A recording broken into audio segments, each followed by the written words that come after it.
In the book of Ezekiel chapter 38, you and I begin to see God through Ezekiel spoken about the coming invasion of Gog and Magog coalition, which include Persia, including Cush, including Put, including Sheba and Dedan, and include some of the North African nations.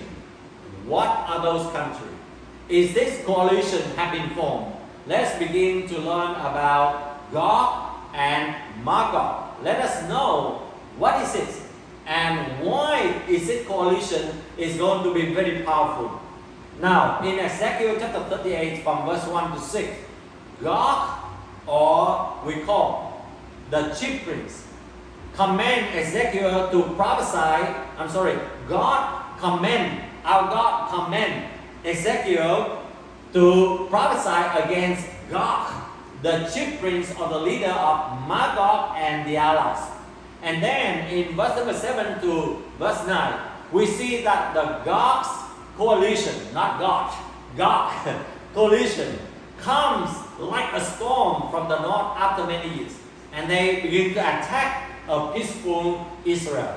In verse number 10 to verse number 18, we see that the motivation, the reason why the Gog and Magog coalition want to attack Israel because of greed, because of plunder. They want to get things from Israel. They are jealous of what Israel has with the technology today, with the economic development, with all the wealth they have, or maybe the country.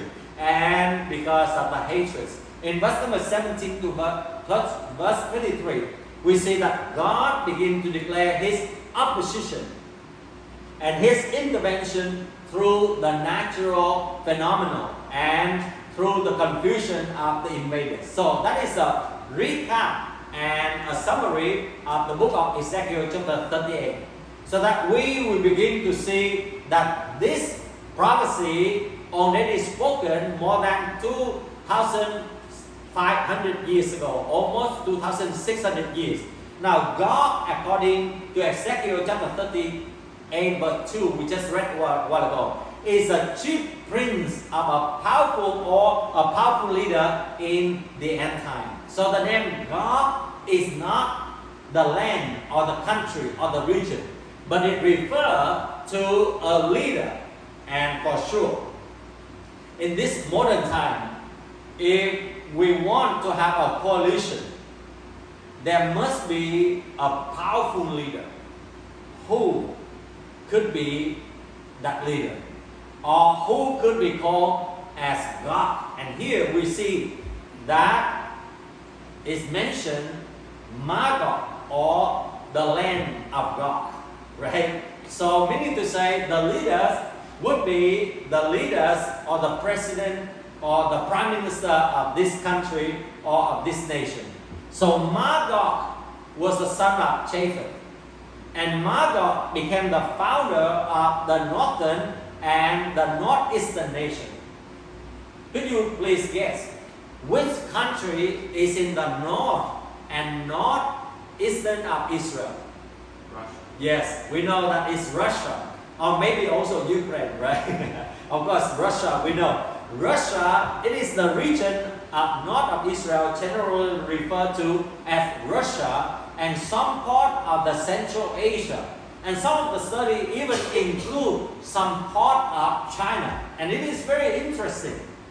If we also include China, and you can also begin to imagine this could be Russia or China who could lead this coalition.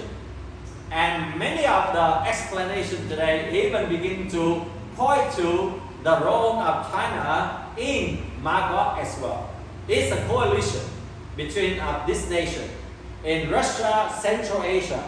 And Josephus identified Magog with the Scythians, nomadic people of southern Russia. And for those like our brother Arthur, they will understand better about these people in the Western Europe over there, or even Eastern Europe. But we can see that these are the people in the steep north of the Black Sea. And Russia also lies to the north and northeast of Israel. So we hear another name according to Ezekiel chapter 38, we just read a while ago. Meshach and Tubal. Now Meshach and Tubal are a word, the descendant of Japheth also. So Meshach was the ancient Mushki people, or we call Mushki tribe, who lived in Asia Minor or Turkey today, in the modern central and eastern Turkey. And Tubal was a region in eastern Anatolia, also Turkey today. So now you begin to see some of these countries are closely related to Turkey. So why Turkey? And also Iran. Why is Iran? This will lead us to the next topic, is that the coalition, or we call the Gog and Magog coalition